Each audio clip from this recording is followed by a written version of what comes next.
Welcome to GardenDC, the podcast about everything gardening in the Washington, D.C. and Mid-Atlantic region. I'm your host, Kathy Jentz. I'm the editor of Washington Gardener magazine, and we're aimed at gardening enthusiasts, people who grow everything from edibles to ornamentals, natives to exotics. If it grows in our area, that's what we talk about.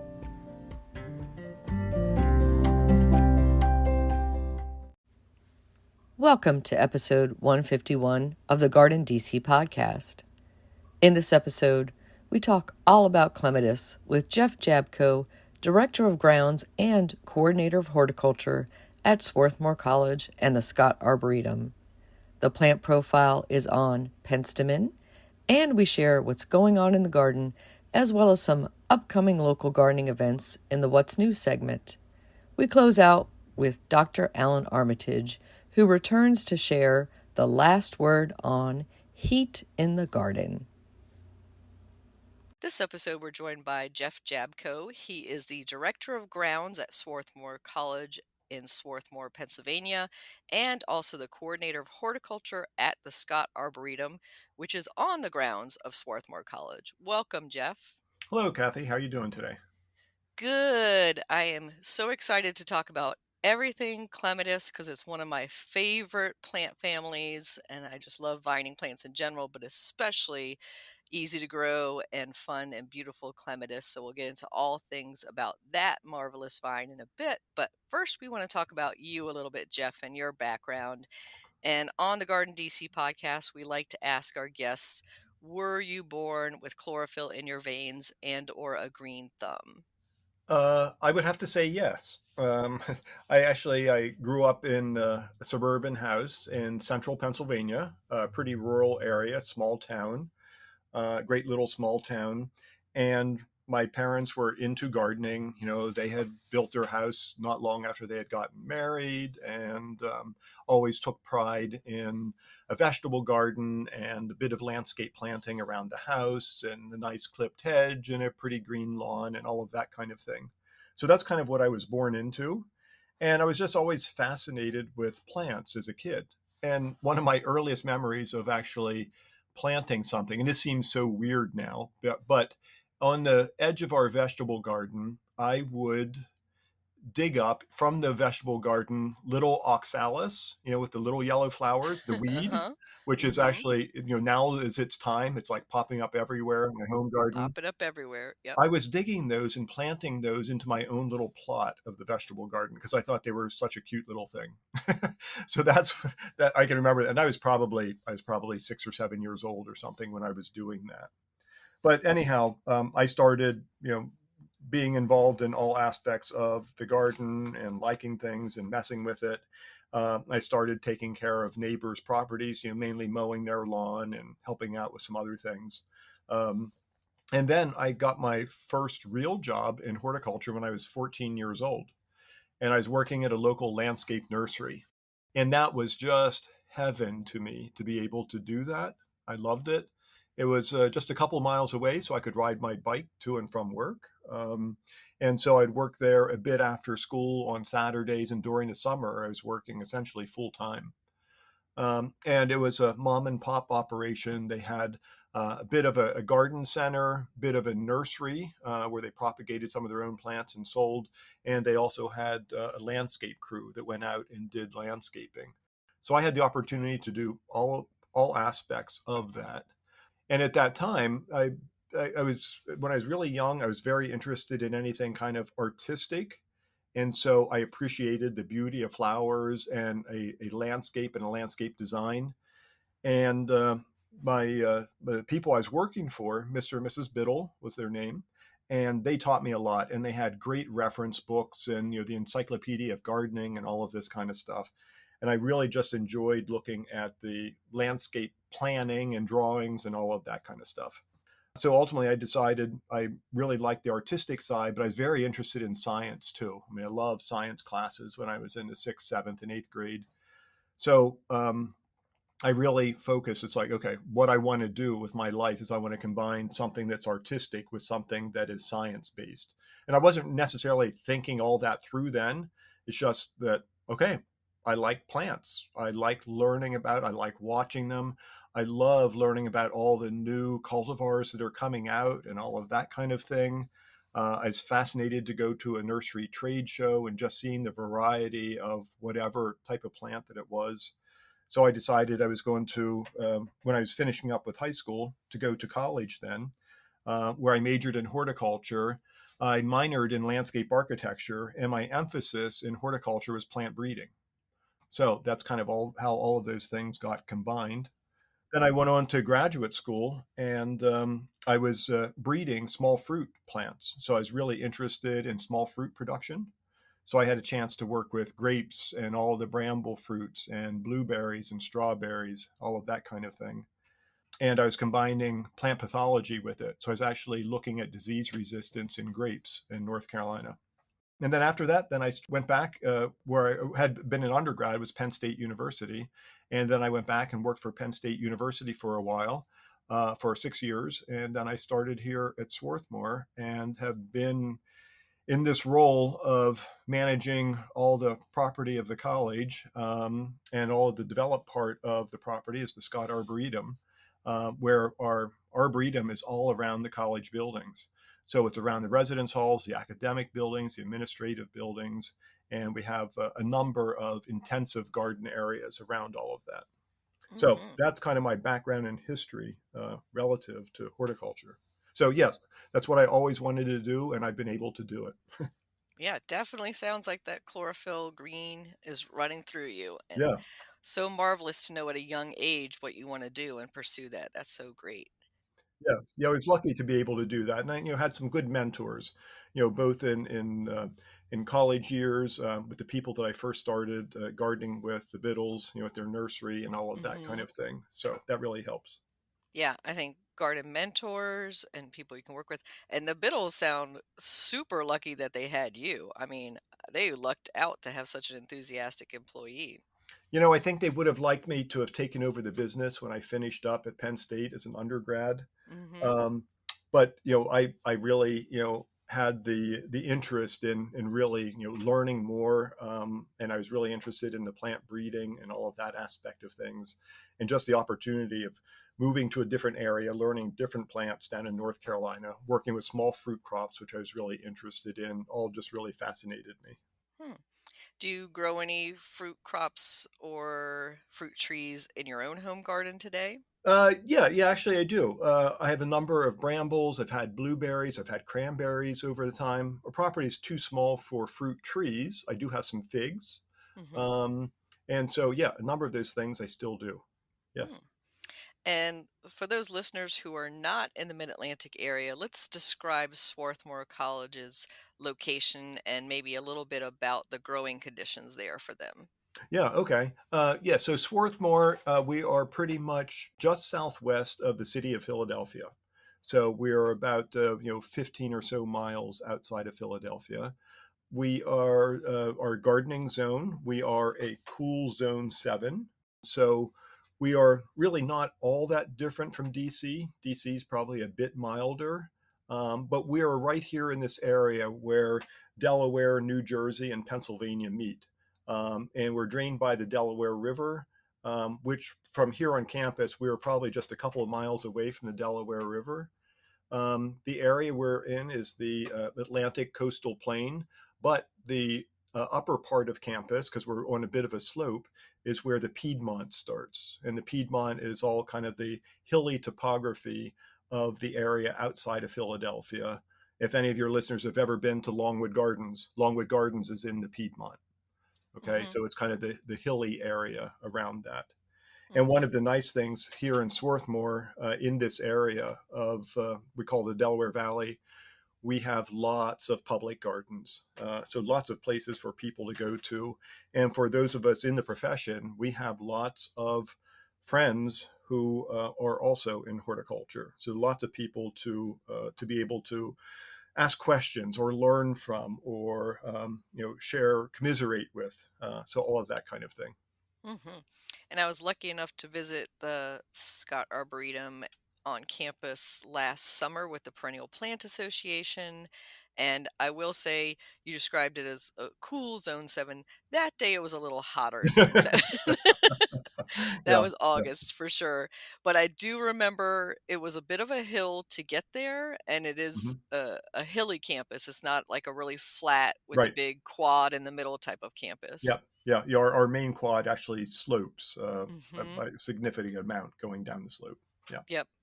And we should also let people know it's free and open to visit at any time for anybody to walk through, correct? That's right. And if you just go to scottarboretum.org, you'll find all about it.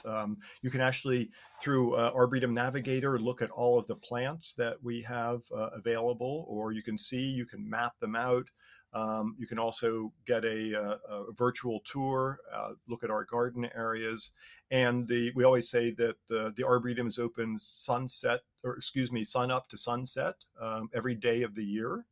And lots of local people use us basically as a public park to come and enjoy the campus. I can Um, imagine. yeah, And the students as well. It's such a beautiful campus. right. I mean, as I said, the students are surrounded by the arboretum, so all of their years here. Many of them, they really take advantage of that, and we hire as many student workers as we're able to.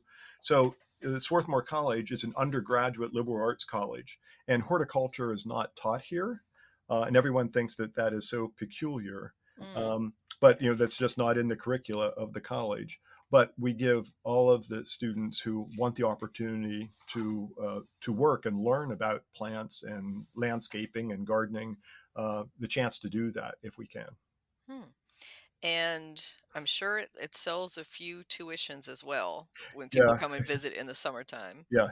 Whenever anyone's coming there, they're always many alums come back and tell us that one of the things that their first impression of campus was the beauty of the campus and the arboretum and the plants surrounding all of the buildings. Hmm. We also have a 200-acre woodland just adjacent to campus with trails and the Crum Creek that runs through it. Yeah, I was going to say that I know you do like a rose festival and a couple horticultural Yeah. professional events Yes. that are open to the public too. Maybe we could just cover some of the highlight events that you host there really quickly. Yeah. Well, just 2 weeks ago, we had our first ever Peony Palooza Mm. with the Mid Atlantic Peony Society.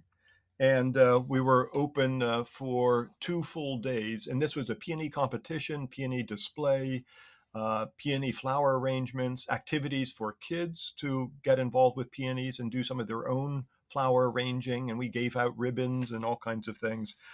We had several hundred people coming in over those couple of days to do that. And last week was our annual rose celebration. So we typically have that the first week of June or very beginning of June or very end of May, depending on how the college calendar goes. And it's a late afternoon and evening activity during the week because we find that's the best time to get families to come. And over the 4 hour period, we had over 500 people here for it. And the Rose Garden was at its peak. And one of the nice things about the Rose Garden is we also greatly feature peonies in that garden, which we're just kind of finishing up. The last of the peonies were there, but also we feature a lot of clematis in that garden also, because roses and clematis, climbing on each other really, really go together because their Hmm. bloom times are overlapping. Yeah, such a classic combination. Yeah. And then a couple of the other activities we have in summer, we have a woody plant conference, and this is co-sponsored with several other local groups: the Hardy Plant Society, Longwood Gardens, Chanticleer, Morris Arboretum, Pennsylvania Hort Society. And then in October, we have the Perennial Plant Conference, and that's another co-sponsored one with Longwood Gardens, Hardy Plant Society, Chanticleer, and Pennsylvania Hort Society. Excellent. So, highly recommend attending all of them or some of them if you can get up there. And I definitely want to get to that peony festival if I can next year. Yeah, it was a great time. I love peonies so much.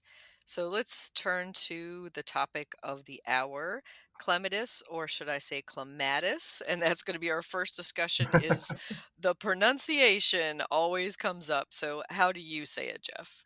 Well, growing up, I called it clematis. But then since I learned that the correct botanical pronunciation is clematis, so the Hmm. accent is on the first syllable. But, you can really say either way, Mm-hmm. but the botanical pronunciation would be clematis. Um, in England, or even some people say clematis. So Hmm. they have kind of put their own accent to it. But in general, the majority of people call it clematis. Yeah.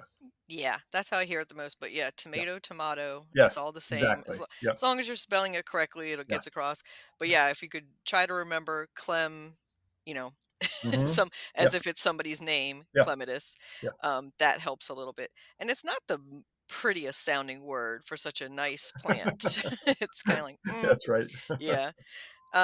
So let's talk about the origins of clematis, where Hmm. they are native to in the world, and how they do for us here in the mid-Atlantic. Yeah. Well, actually, clematis are pretty much native all around the world. Hmm. So we have a number of ones that are native to North America.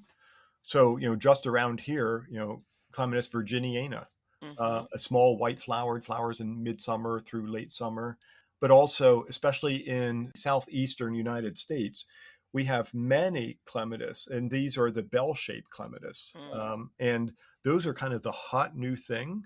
There are a couple of researchers who are really exploring these out in the wild because, believe it or not, we still have some unnamed species of these plants.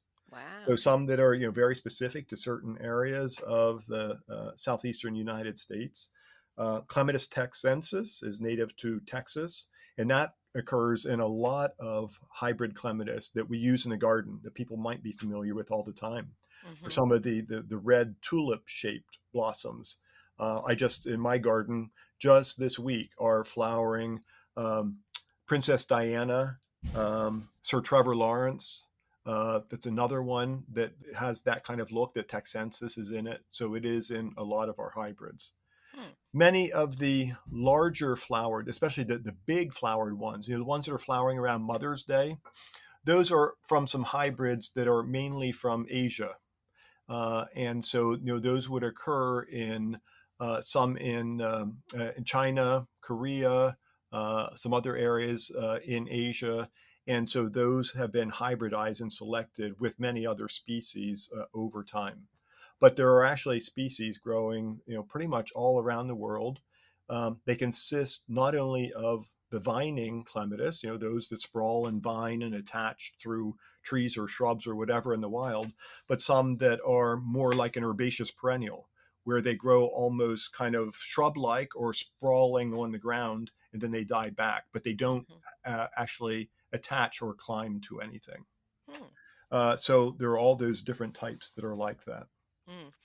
The native Clematis Viorna is one I have in my garden, and vase vine, I think, is one of the common names Yeah, for it. Viorna, Clematis Viorna. Viorna. Yeah, Yeah, I always like stumble over the Latin for that yeah, name. yeah, But that is blooming now in my garden, and it is just the cutest little yeah. thing. It's a little purple upside down vase, Yep, as you would describe, yep. with a green kind of almost chartreuse edging to it. And so my Hmm. two favorite colors, just a Yeah. beautiful, well behaved little vine. But I've been warned it could take over a little bit. Oh yeah, I mean, even though most of those are going to die back to the ground in the winter, during the season they could get 8 to 10 or 12 feet long or tall, depending on what they're growing on. So some can be, if they're happy, they can really, really grow quite aggressively. Yes. Hmm. Yeah. Well, the person I obtained it from, a native plant seller at an event, said he got it from a ditch. Uh-huh. So Yeah. Yeah. somewhere along a Yeah. roadside, it was scrambling along. Right. So that Right. kind of tells you that A, it's a tough plant, Right. and B, it's a good grower. Mm-hmm. Yeah. So let's talk about the hardiness of clematis. So it has a reputation, kind of like roses do, even though they're super tough plants as well, and kind of like peonies, that they're picky plants. Mm-hmm. Um, but I think they have a very wide hardiness zone, and they will come back after a lot of abuse, like, basically cutting them almost to the ground. What has your experience been? Yeah. I mean, so probably some of the most cold hardy ones, or ones that have the species of um, Clematis viticella, and there's also some of the easiest ones to grow. So these are native to Europe, the viticellas, and they typically would die back or almost die back to the ground every year. And then during the season, they can grow, 8 to 10 feet tall within that season. And they are just starting to flower now in my garden. So these have been used in lots of selecting and hybrids from over the years. So we have a whole range of colors for the Viticella types. Those, because they die back to the ground, the roots are very cold hardy, so they can grow, way up into zone 4, no problem at all. So they really have good cold hardiness. If it is some of the types where the stems stay alive above ground, so these would be some of the larger flowered ones that were flowering around Mother's Day, or ones that are just starting to come into flower now.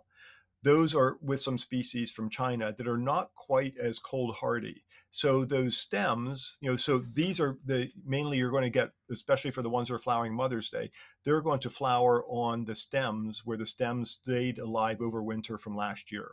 So they basically would be flowering on what we would say are flowering on old wood. If the winter would get really cold, those stems might die back. So those would be more of a tender plant to grow very, very far north, like up in zone 4. So it might just be difficult to grow those there.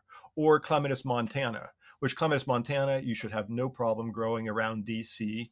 I grow it here in my garden. There have been 1 or 2 winters over the years where it would die back almost to the ground because we had really, really cold weather during the winter that lasted a long period of time. But typically, I would say from the Philadelphia area south, most of those would be plenty hardy for Clematis montana. Hmm. And those flower very early. Those are flowering in April. So you can get a whole range of different types like that.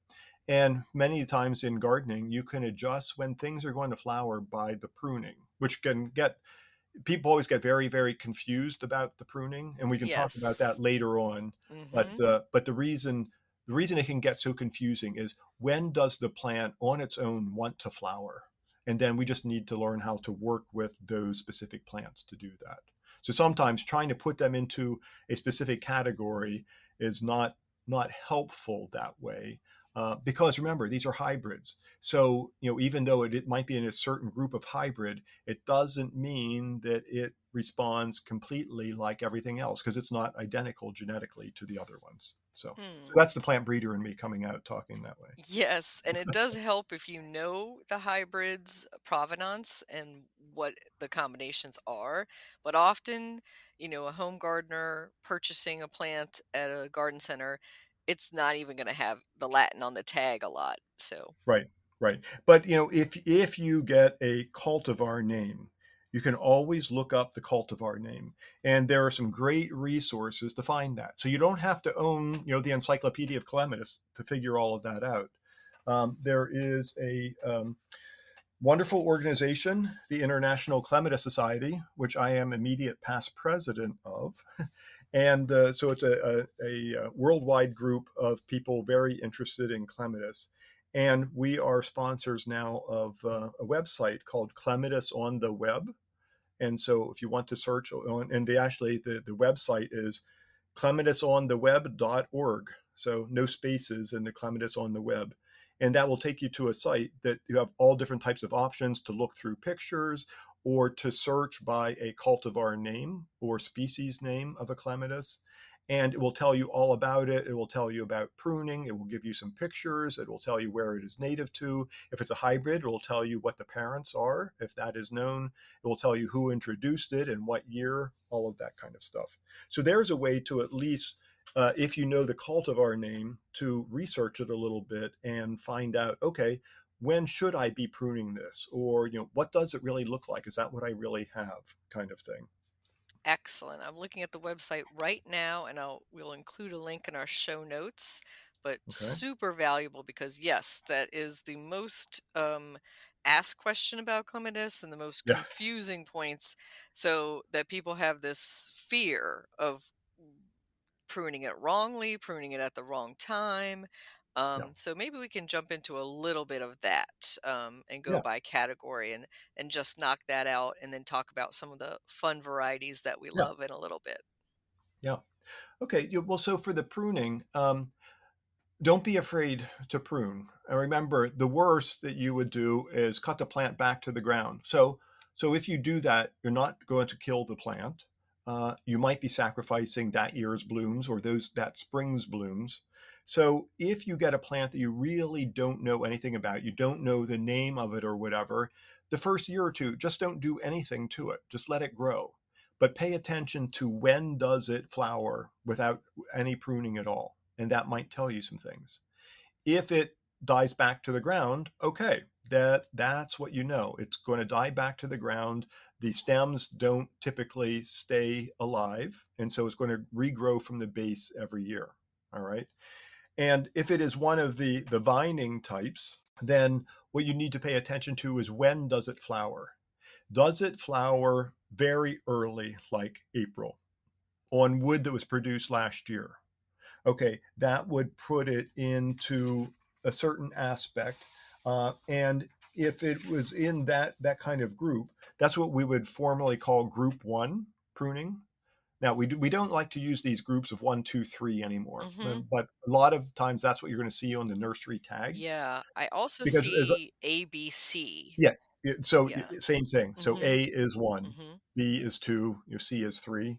But when we're trying to get people to think of it differently, because if we say prune that way and you're in upstate New York or are you in South Carolina, it doesn't necessarily work that way, okay, for some of these hybrids, because it's going to depend on what your climate conditions are for where you are. So what we're trying to do is say, okay, when does it flower on its own? And is it flowering on old wood or new wood? Okay. So if you pay attention to that type of thing. So if it is this group that we were calling, group A or 1, flowers very early. And for us, in the DC area, the Philadelphia area, I would say these are flowering in anywhere from second week of April to the first week of May. Okay. Clematis montana would be the main one in that group.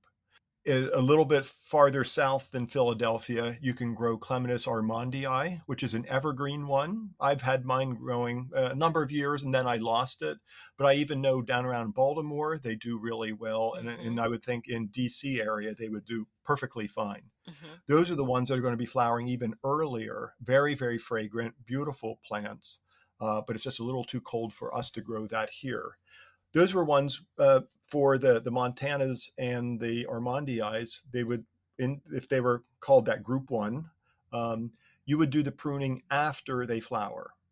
And all that you really do is trim it back.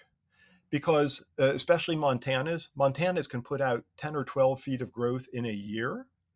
If you did not do any pruning, in 3 or 4 years in a mature plant, all the flowers would be out 30 and 40 feet from the base of the plant. So every year right after flowering, you need to trim it back a little bit so that you can try to keep it in a manageable size. So that's why that you would want to prune that way. Because remember, these plants, unless they are a hybrid, no one prunes them when they're growing out in the wild, and they still flower and they still reproduce. But what we're trying to do is take best advantage to get the most flowers in a garden setting. So that's why we're doing this pruning. The next kind of season for flowering would be what is happening in May. So usually I figure from early May to mid-May or beginning of June. Many of these are really large flowers. So you could have Mm-hmm. flowers anywhere from probably 3 inches up to 7 inches across. This was a group that we previously called the early large flowered Mm-hmm. hybrids. Okay. So they flower very early for us, some of the really big ones. And it was an interesting story. This year, I was noticing we had a really nice flowering spring this year for all kinds of things. We had a mild winter. We had enough of moisture going through early spring. We didn't have any late frost. Temperatures were cool. We had a couple spells where it reached low 80s, but other than that, the temperatures were cool, but not cold nights. So flowers lasted a long time on all kinds of things. But I noticed how many gardens I was seeing that had these that were flowering in early to mid-May. And it finally came to me why. The time when most people are going to a garden center to buy plants is early May, right around Mother's Day. Mother's Day is always the second Sunday of May. So these are the ones that look great in the garden centers at that time. This is when they naturally flower. Exactly. It's Yeah. it's a Mother's Day syndrome. It's Yeah. for Yeah. sure not Yeah. just in clematis, but it's in Oh, right. roses, Everything. Yep. azaleas, peonies. That's why they're so popular is because they're Yep. flowering around that mid-May time. Yeah. But I do have to say, the clematis that are flowering then, most of these are they're very large flowered, they're hybrids. They are probably the most challenging clematis to grow. Not that they're difficult, but they're the most challenging. And that is because of their requirements. So with these, the pruning that you would normally do, and this would be in late winter, so anywhere from late March to, or excuse me, late February to mid-March, something like that, before the growth really starts, we might see the bud swelling, is you're going to cut these back to maybe like 3 feet tall. All right.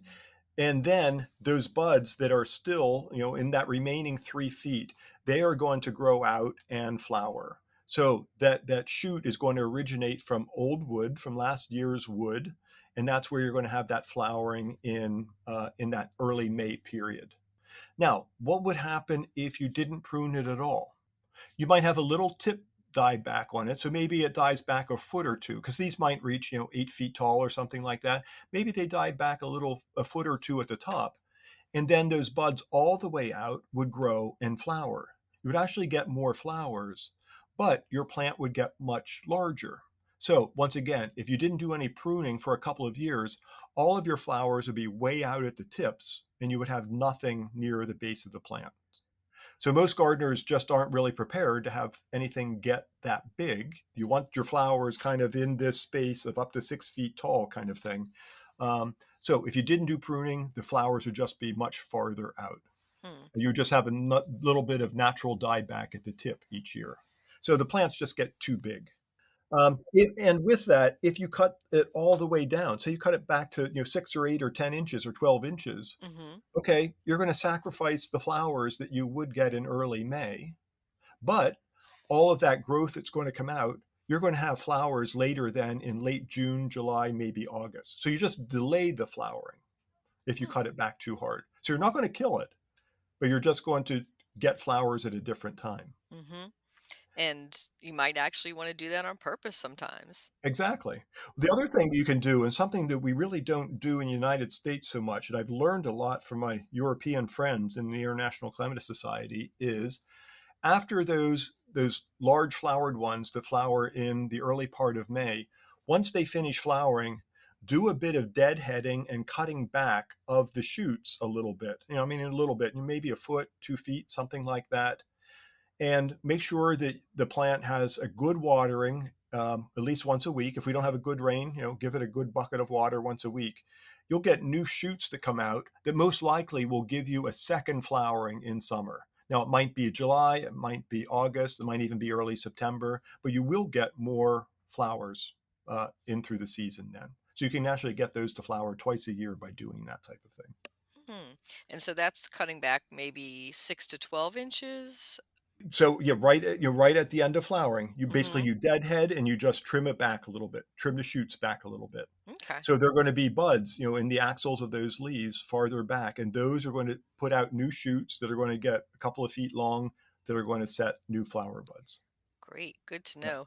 And I yeah, love that you did answer my question that I was going to ask about what if you never prune at all? Like yeah, what's yeah, the harm in that and letting it yeah, go? But you're just pruning more to cultivate more flowers and to have them at a more visible full level. yeah. And then what you would see in the that last group of pruning, so that'd be the group C or the group three. Mhm. Um, And these would be a lot of the Viticella types, the Viorna type, like you had mentioned, things that might have integrifolia or diversifolia in, which are some other species or hybrid species. Um, these are the ones I always say, if you're going to give a gift to a new gardener, give them a clematis that would be in that group. Or if you haven't grown before, here's the ones that you should start with. The reason is they tend to be very forgiving, very easy to grow. They tend to be vigorous, especially if they have some Viticella in them. They do wonderfully in our area. They come in all range of flower colors, sizes, shapes. So there's a wide diversity to pick from. And pruning is really easy. Basically, you cut them back. I always say cut them back to, somewhere between 6 and 12 inches. And you do that in late winter. So anytime late February to the middle of March, just cut them back 6 to 8 inches. Make sure they have a trellis or something to grow on, up through a shrub, into a tree, whatever. They're going to grow, and they are just starting to flower now. So I probably have a half a dozen of different ones of this type, different cultivars flowering in my garden right now. No, it's probably more than half a dozen. Now that I'm thinking of it, it's probably more like 12 or 15 different types.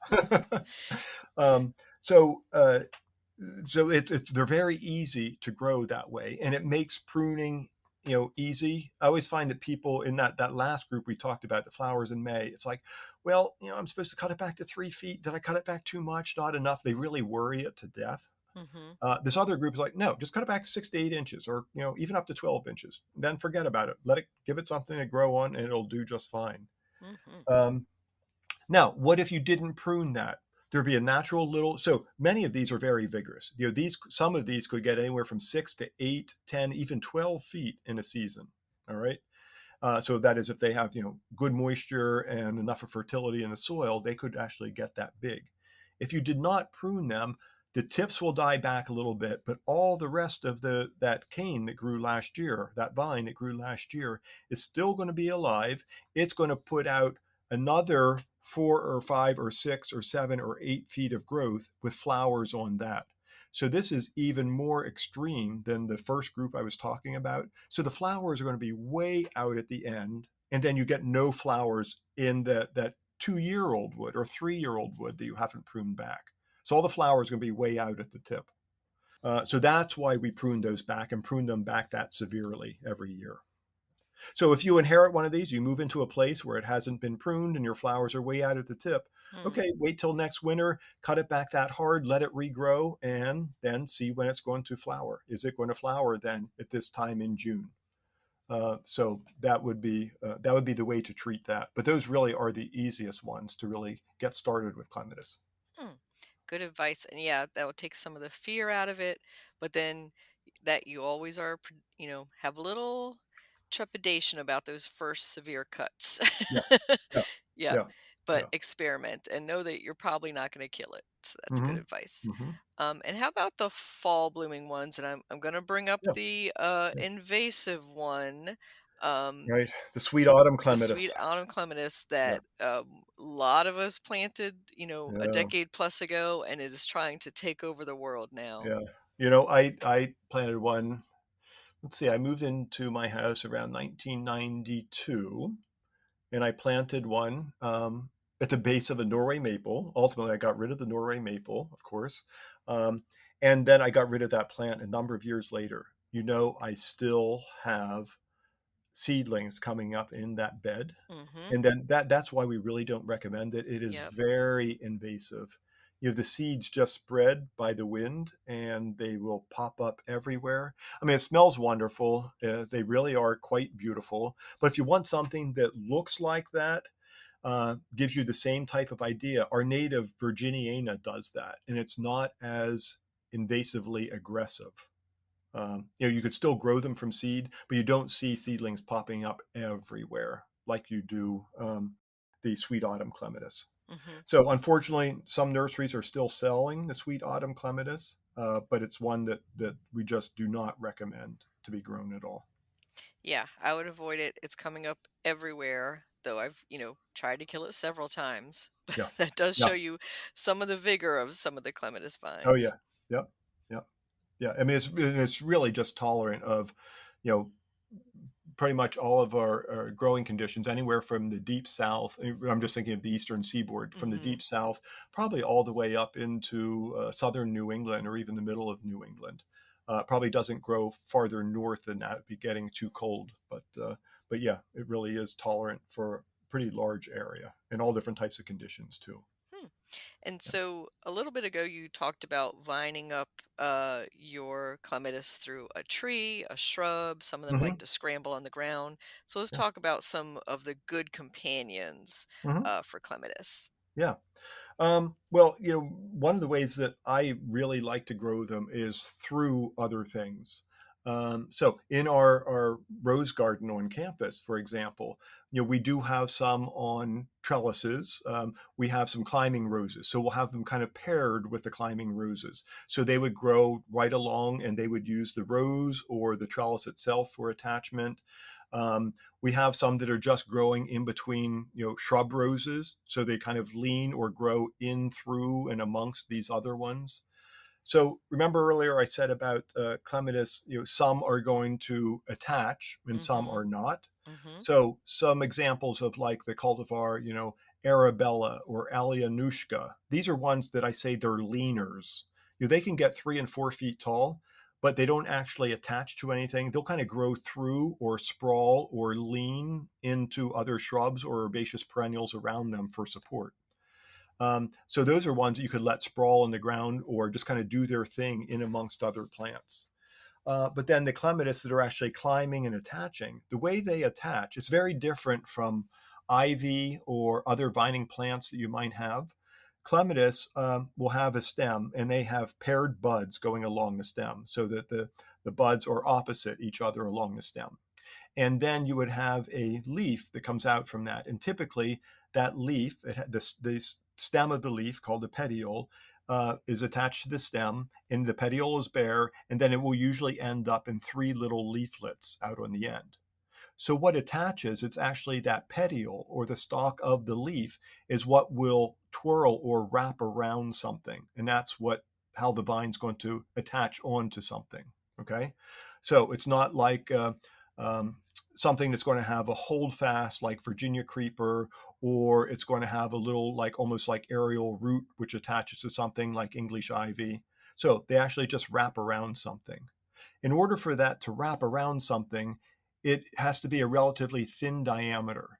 So the largest diameter is about the diameter of a pencil. If it's larger than that, the petiole really can't wrap around it. So you can't really grow a clematis on a wooden lattice trellis because it's not going to be able to wrap on. You might be able to weave it in through the individual wooden lattice pieces or Mm-hmm. to tie it in, but it's not going to self-attach to it. Unless that the vines are going up on both sides and the petioles are kind of reaching through and attaching to other stems of the same plant. So you have to tie it in. So the important thing is when you're thinking of some sort of structure or trellis for it to grow on, it needs to be, the diameter of a pencil or smaller. Mm-hmm. So just keep that in mind for whatever structure you're growing it on. Other than, like I say, you're actually going to be tying it onto the structure. Yeah, I think of it like kind of like pea vines, similarly, where they grab onto, and definitely Right. something pinky width or thinner. Pencil is a great description to Yeah. have something to grab Yeah. onto there. I've used like those thin green garden stakes to Hmm. guide clematis, Right. like get it started and kind Yes. of lean it towards something. So then it will finally grab the more decorative trellis that I want it to go on. Yeah. Yeah.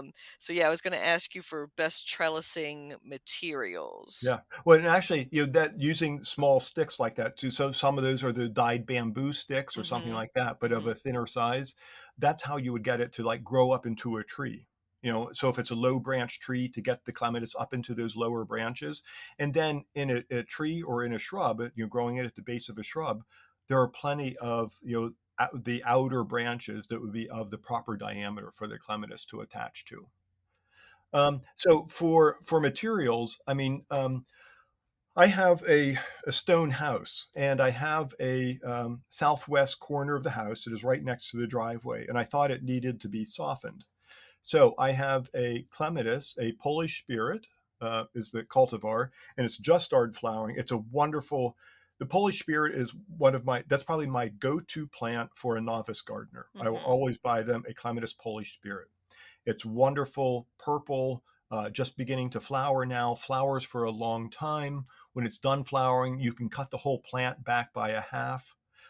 And then give it some water, a bit of fertilizer or compost, and you'll get another crop of flowers late in the summer. But this growing on the corner of my house, the clematis is not going to grow up a stone wall. It's not going to self-attach. So what I've done is I've gotten some garden wire fencing, and I use the openings. The diameter are 2 by 4 inch, so 2 by 4 inch openings in the wire fencing. You can usually get this in widths of 3 feet or 4 feet wide.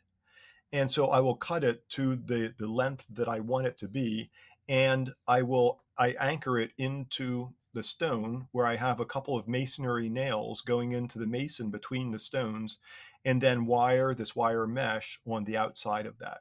You don't want the wire mesh, or if you're using a plastic mesh or a garden netting or something like that, you don't want it right on the face of the stone or a wooden fence or your siding of your house. You want to project it out 1.5 to 2 inches or even 3 inches, because the plant needs to be able to get around in back to wrap around it. If it was flush to the wall, you wouldn't be, the plant's petioles wouldn't be able to wrap around it.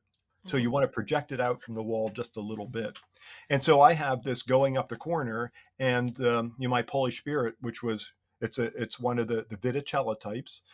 It was cut down to the ground. I cut mine down to about 6 inches high in late winter, and now it is up probably 9, maybe 10 feet tall and flowering, just starting to flower all along it. So it's really beautiful, easy one to do that with. So I like to use that wire mesh in instances like that. In my vegetable garden, right now flowering is Clematis Venosa violacea. I have it growing up on my thornless blackberries. So the thornless blackberries are just starting to flower right now, and my clematis is flowering along with it. So the clematis actually uses the stems of the blackberry as its support.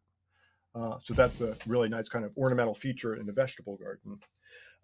So I like to use structures like that, but also I build a lot of makeshift garden posts.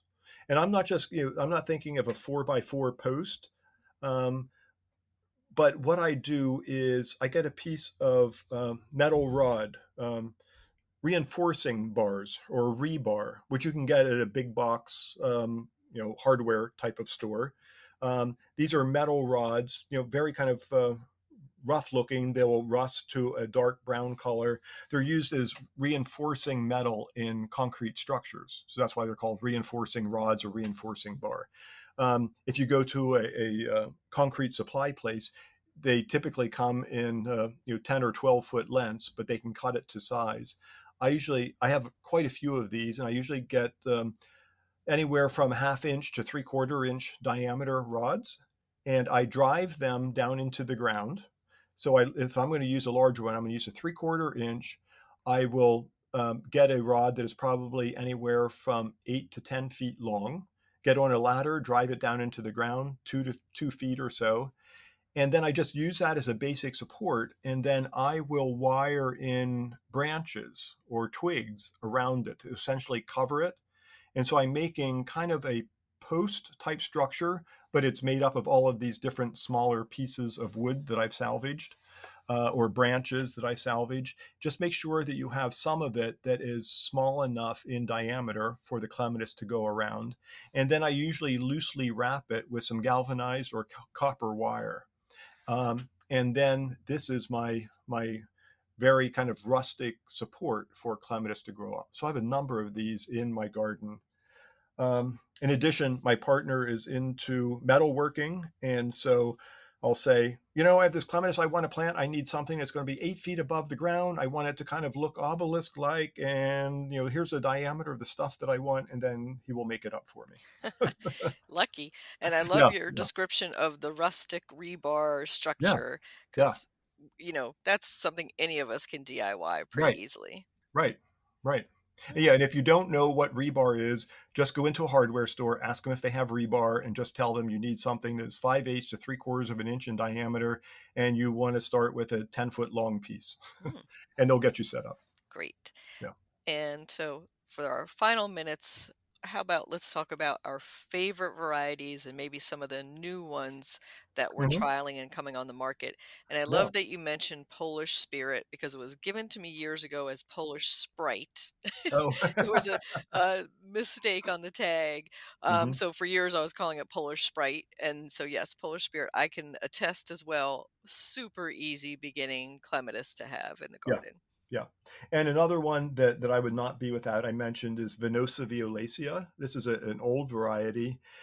It's a wonderful purple.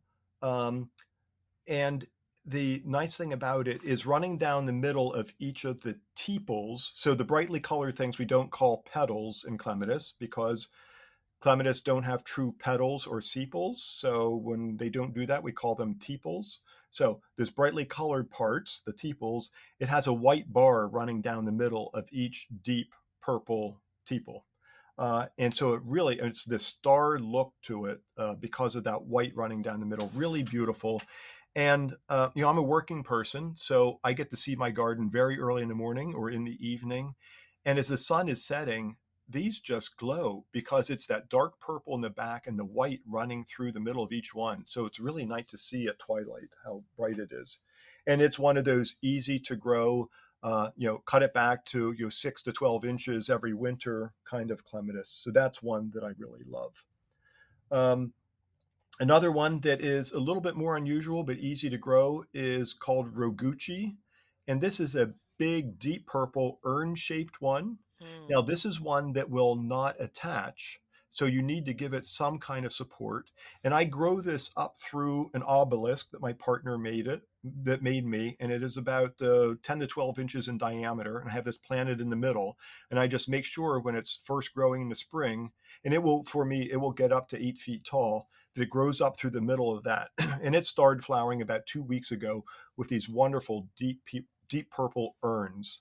Hmm. And it makes a wonderful cut flower. And actually, any of the clematis make wonderful cut flowers. And if you cut them as they're just opening, they will last in a vase for 7 to 10 days if you give them Hmm. good treatment. They're really, really wonderful. And how much of the vine can you cut back on there? Because I'm always worried of cutting back too much to use as a cut flower. If you have a good hardy plant, you can cut it back really quite hard. Mm, okay. It's not like you're going to be taking every blossom. It's not like you're going to Hmm. be removing all of the foliage of the plant. Um, Usually for Roguchi, I mean, I will usually cut individual blossoms and cut a stem of anywhere from probably 6 to 10 inches on those. Hmm. Yeah, yeah, Yeah, and I can attest that I see Raguchi at many public gardens, and people go crazy when they yeah, see it. They just love it. You should see surrounded by photographers usually. yes, yep, So that's a yep, great one. And yeah. earlier you had talked about some of the big, wide open ones, which I had always referred to as the dollar store flowers because Hmm. it Hmm. literally looks like somebody went and bought a bunch of fake flowers from the dollar store and stuck it on a trellis. Like Yeah, when you come up to, you're like, this is a real flower. It's big. yeah, They're so big and dramatic. yeah. So maybe some of your favorites from that category. Yes. So, they're going to have some of these that are going to be flowering like in the May time, the Hmm. really early ones, or ones that are going to be flowering a little bit later on. So you're going to recognize some of these names because some of them are quite old, like Jack Manii, which is going to be flowering very shortly. Big purple is probably one of the most popular. It's an old one. It was introduced in 1858, believe it or not. Wow. So it's been around for a long Yeah, time. that's been blooming for me for in DC for a couple weeks now. But Oh, yeah, is it? it's Okay. a All right. long time bloomer too. It just Yeah. keeps on going and going. Yeah, Hagley Hybrid is another old one that is of that large group like that. Guernsey Cream, the President. The newer one that I really like is Warszawska Nike or Warsaw Nike. It's deep red velvet, red violet, and the flowers almost look like velvet. So it's a really, really nice one. Westerplatte is bright red. So red's kind of a neat color in it. One of my favorites in these large flowered ones, which just started flowering not long ago, is one that is called Bletkinioniol. And I'm sorry for pronunciation of some of these. This is a Polish variety. Sometimes it's translated as blue angel, which is what it actually means. Hmm. But pale blue flowers, and along the edges of each of the tepals, it's a little wavy, and it's this gorgeous pale blue. Um, Cardinal Wyszynski is a really nice one. Prince Charles is a wonderful light blue, Mm. and that's a very nice one. In that group like that, some of the newer ones I'm really excited about are we just have so many that are kind of coming on the market now. So it makes it really, really interesting. But one is called Dutch Sky. This is one that I picked up in Holland a number of years ago. And in 2014, I organized a clematis trial because I was having the International Clematis Society come here several years after that. And so we started planting a bunch of plants in 2013 to welcome the Clematis Society.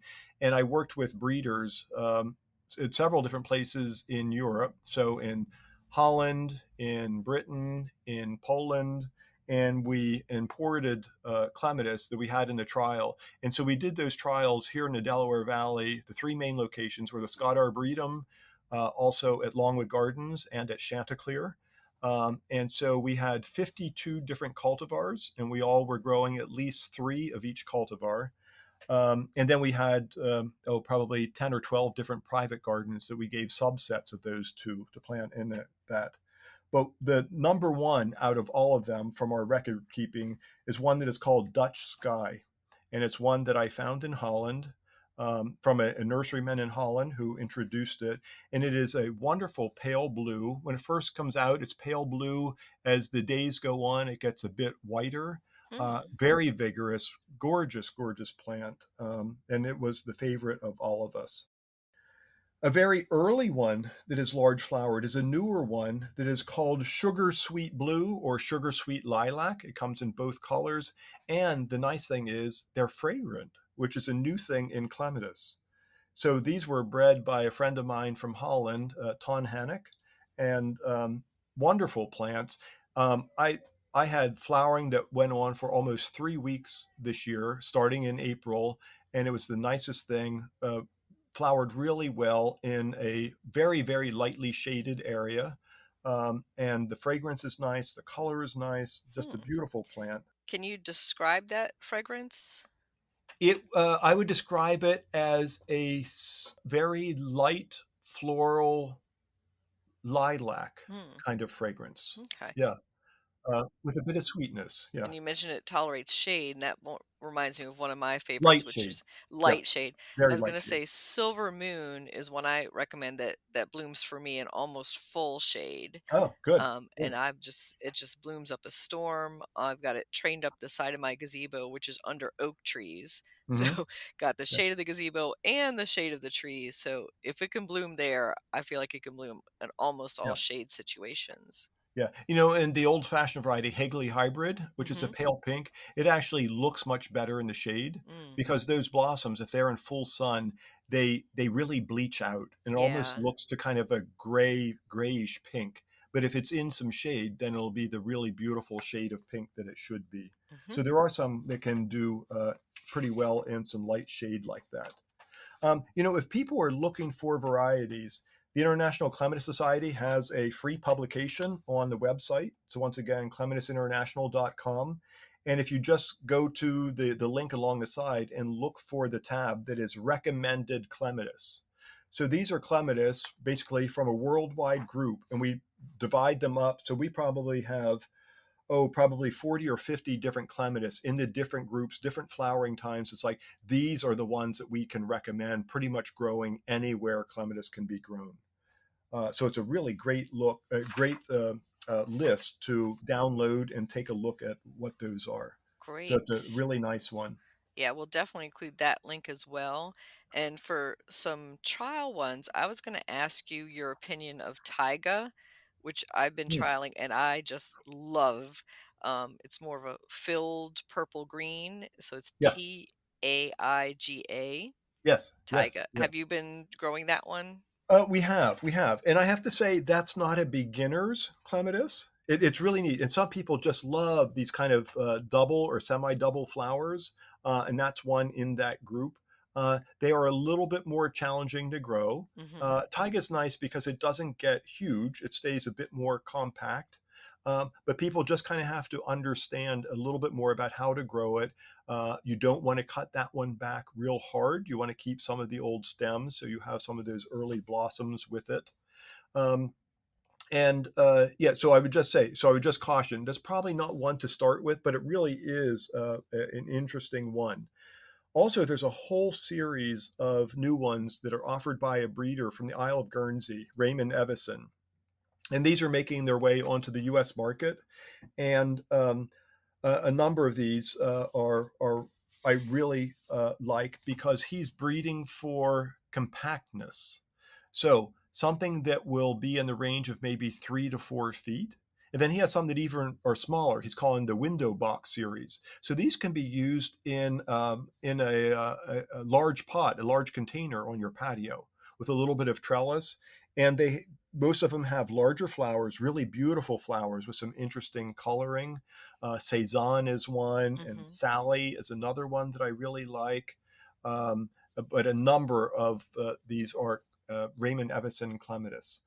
So if you just search for that Raymond Evison Clematis, you're going to see a number of those. And there are some wholesale nurseries in the United States that are growing these. So these are going to become more available in our garden centers for some of these more compact clematis. So it's a whole new niche of Oh, yeah. where they could be grown. Especially for apartment, patio, rooftop Yeah. gardens.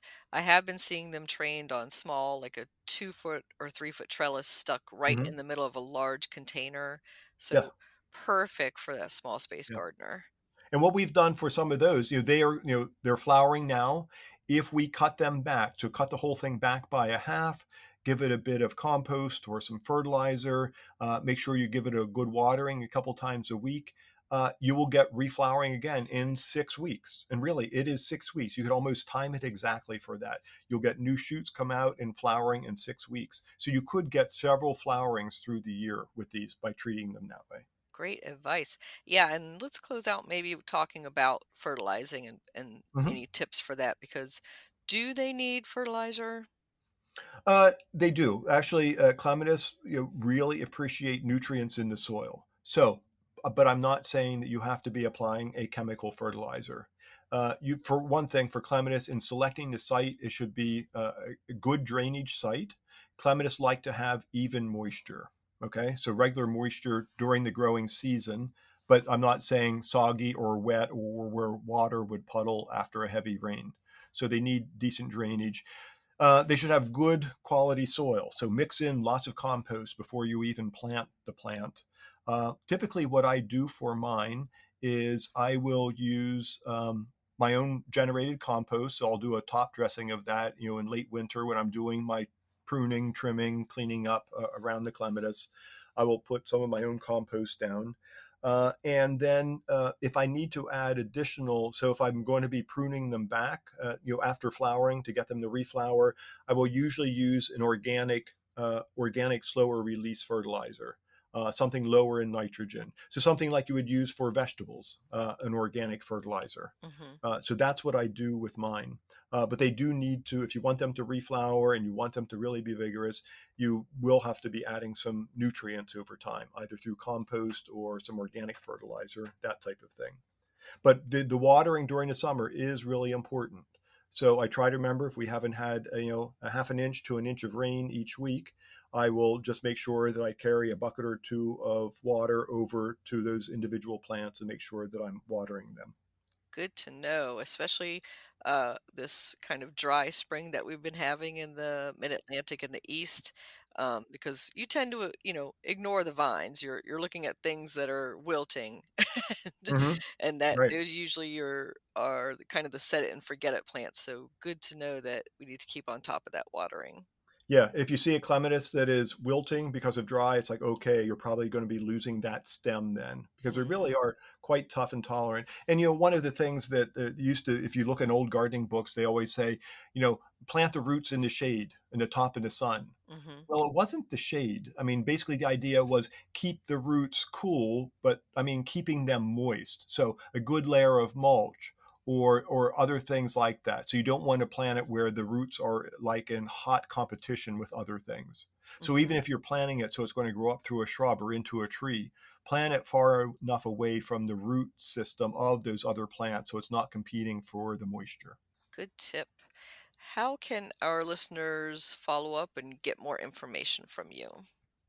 Well, they could contact the Scott Arboretum. So it's scottarboretum.org. And, there's a way to get in touch with us there. I'm also, I teach at Longwood Gardens. So I have taught classes at Longwood Gardens all about clematis, a several-week class there for that. Or contacting the International Clematis Society. So those are all ways to kind of get in touch with us here. Or come to any of our conferences here at the Scott Arboretum. Great. I'll have those links in our show notes. And I thank you so much, Jeff, for this deep dive into all things clematis. I think we all learned some new things, and I think I've added a few names to our shopping list as well. Okay, and I think once you look at that, the recommended clematis list, you'll probably add a few more than that too. Wonderful. Thank you so much, Jeff. Thank you. Thanks for having me, Kathy. It's been fun. Want to make a podcast? Spotify's got a platform that lets you make one super easily, then distribute it everywhere and even earn money, all in one place for free. It's called Spotify for Podcasters, and here's how it works. Spotify for Podcasters lets you record and edit podcasts right from your phone or computer. So no matter what your setup is like, you can start creating today. Then you can distribute your podcast to Spotify and everywhere else podcasts are heard. Video podcasts are also available on Spotify. With Spotify for Podcasters, you can earn money in a variety of ways, including ads and podcast subscriptions. And best of all, it's totally free with no catch. Ever since I discovered Spotify for Podcasters, I feel like having options like video podcasts and Q&A and polls has let me be more creative and taking the podcast to another level. I highly recommend you give it a try. Download the Spotify for Podcasters app or go to www.spotify.com/podcasters to get started.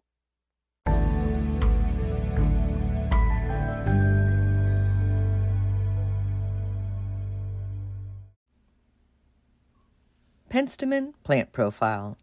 Beard tongue, Penstemon species, is a North American native plant that is often used in pollinator gardens. The flower is tubular and similar in looks to a miniature snapdragon. Penstemon is a nectar source for specialized native bees, butterflies, and hummingbirds. Planted in full sun, it is hardy to USDA zones 3 to 10. There are dwarf selections and species that can grow up to 5 feet tall. Typically, most Penstemon cultivars are about 3 feet tall. Penstemon is deer and rabbit resistant. It is also drought tolerant and not picky about soil types. It does not need compost, aged manure, or really any fertilizer. However, this tough wildflower is known to be a short-lived perennial, so allow it to self-seed to extend the life of the plant in your garden, or divide and replant it in the spring. In recent years, new breeding programs of Penstemons have brought us plants with dark foliage and longer lives, including Husker Red, the perennial plant of the year in 1996, Dark Towers, Blackbeard, and Midnight Masquerade have joined the Penstemon parade in recent years.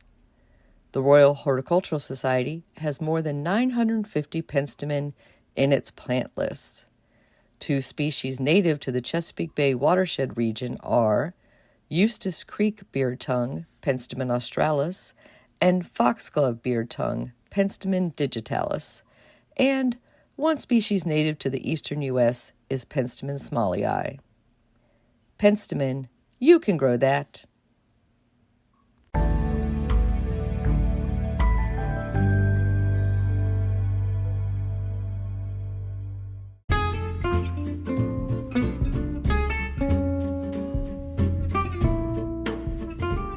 What's new in the garden this week? Well, in my own home garden, Hydrangeas and Spirea are putting on their show and looking marvelous. Over at the community garden plot, we're harvesting the garlic and handfuls of blackberries. We've planted zucchini seeds, pepper seedlings, and tomato seedlings, and the peas and lettuce greens are starting to peter out in the coming summer heat. We want to thank our latest listener supporter, Luella R. Benedetto. Thank you so much for supporting this podcast. And we have an offer for all listeners from Dr. Allan Armitage. He is offering a discount of free domestic shipping when ordering any of his books through June 2024 at allanarmitage.net. Simply enter the code LASTWORD at checkout to get that offer.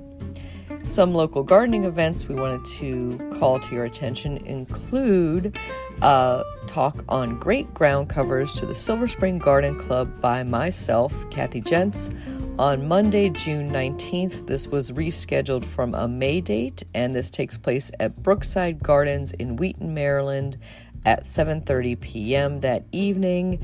You can find out full details at silverspringgardenclub.com or at our Facebook page. This event is open to the public and free to attend. I will be signing and selling both my book on ground covers and the urban garden before and after the talk. You can attend the Under the Arbor Tussies Mussies program, A Bouquet with a Message, on Saturday, June 24th at the National Herb Garden inside the U.S. National Arboretum in Washington, D.C. This is being hosted by the USNA chapter of the Herb Society of America, and you can find out more details at herbsociety.org. No registration required. You can just drop by. And Washington Gardener magazine is hosting our photo contest for our 17th annual set of winners at Meadowlark Botanical Gardens in Vienna, Virginia. The opening reception is on Sunday, July 30th from 2 to 3:30 p.m. at the Meadowlark Visitor Center lobby. And after that, you're able to view the winning photos on the display wall through August 30th. Happy gardening!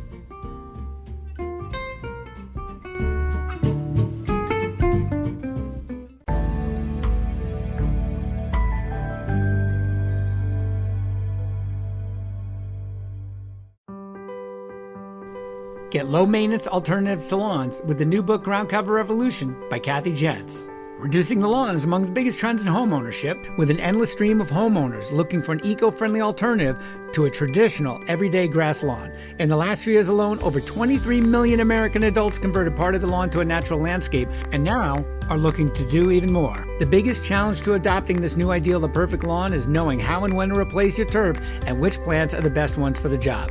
Groundcover Revolution is here with all the answers you need. Included are 40 in-depth profiles of plants that are perfect choices for replacing a grass lawn. There are options for sun, for shade, for dry and wet sites, and for various climates around the globe. There are choices that bloom, options that are evergreen, and selections that are deer-resistant. Author Kathy Gents has also included an incredibly useful chart that gives you all the details on each of the 40 choices for quick reference and to make your ground cover selection process even easier.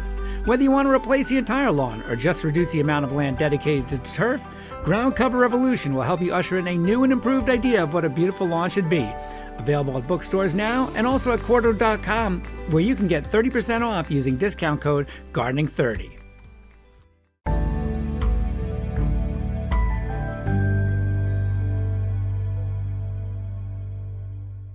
In the new book, The Urban Garden by Kathy Gents and Terry Spade, you'll find dozens of inspiring and creative ways to grow flowers, shrubs, vegetables, herbs, and other plants in small spaces and with a limited budget. Whether you want to grow on a balcony, rooftop, front stoop, or a tiny urban patio, turn your growing dreams into reality and build a gorgeous and unique garden that showcases your personal style while still being functional and productive.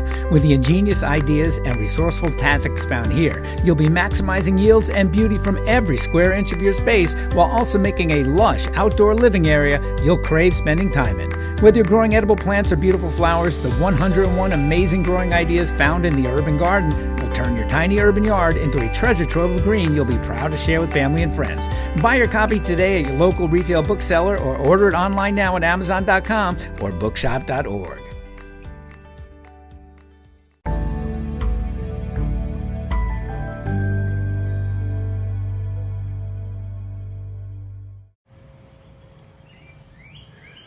Good day, everybody. It's Dr. A in the garden with the last word. And I'm sitting in my garden right now, and it's about 85 degrees, humid. Birds are happy. Plants are reasonably happy because I've done my best I can in the spring when the temperature's been cool to make them strong. I've enhanced my soils so that they actually have dirt to grow in. I've fertilized as needed. So the plants are ready to go into this heat. And there's no doubt about it. I don't care where you live, it gets hot and getting hotter all the time. So what are we going to do about it? Well, we're not really going to do anything about it except, as I mentioned, we're going to make the plants stronger in the spring. So when they go into these stress times, and that's exactly what it is, they can handle it.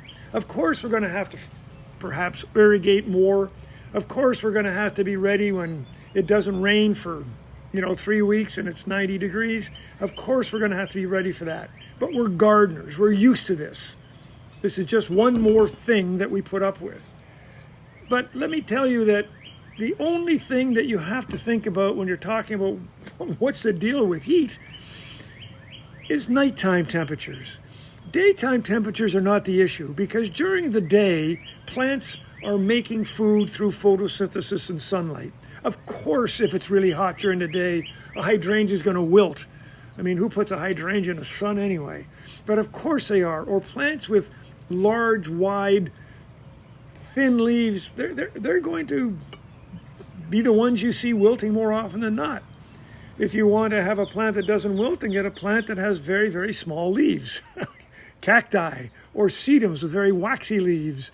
These plants don't lose water, and that's the deal, and that's why they wilt. But again, as far as the health of the plant is concerned, when it gets hot and stays hot at night, plants respire. That's the opposite of building food. It's essentially using food. And the more they respire, the weaker the stems and the harder it is for these plants to do well. So if it's 80 degrees at night, then you got that's when we have real issues. And we have to do our best, as they say, keep the plants strong and water as needed. But it's not day temperatures, it's night temperatures that become an issue. So don't sweat it too much when it goes to 90 degrees during the day. Let's drink lots of tea or drink lots of wine. The plants themselves will drink lots of water, but they'll be fine. And if the night temperature gets high and stay high, well, then you may have to think about what kind of plants you want to put in there. I'm living in North Georgia. It's hot, it's humid in the summer, but I'm doing just fine, thank you. And my plants are doing very, very well. So, heat. We got it. We live with it. We do our best to put up with it and to make our plants as strong as they can be so that they will put up with it as much as we do. Well, that's my last word on heat and heat in the garden and essentially nighttime temperatures. Have fun, stay dirty, stay happy, and always have something to look forward to. Be a gardener. Until next time, this is Dr. A in the garden with the last word.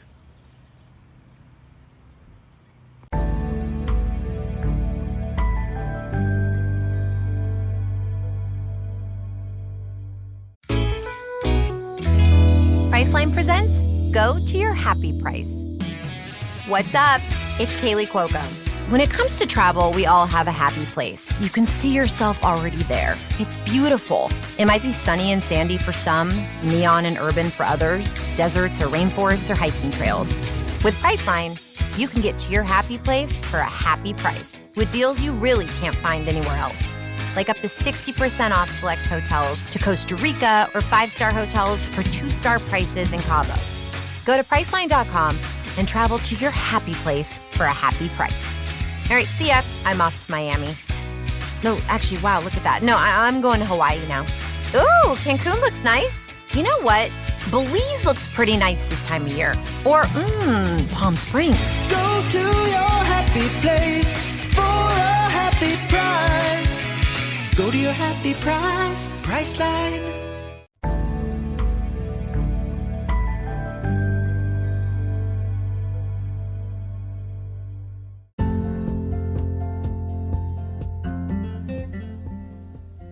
Thank you for listening to GardenDC.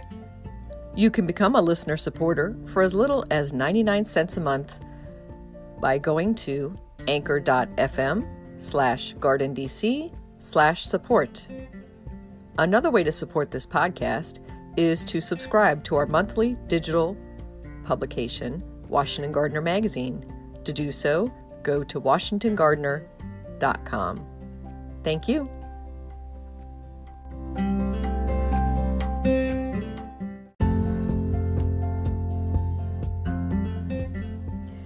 You can find Washington Gardener online at WashingtonGardener.com, on Twitter at WDC Gardener, on Instagram at WDC Gardener, and on Facebook.com at Washington Gardener Magazine.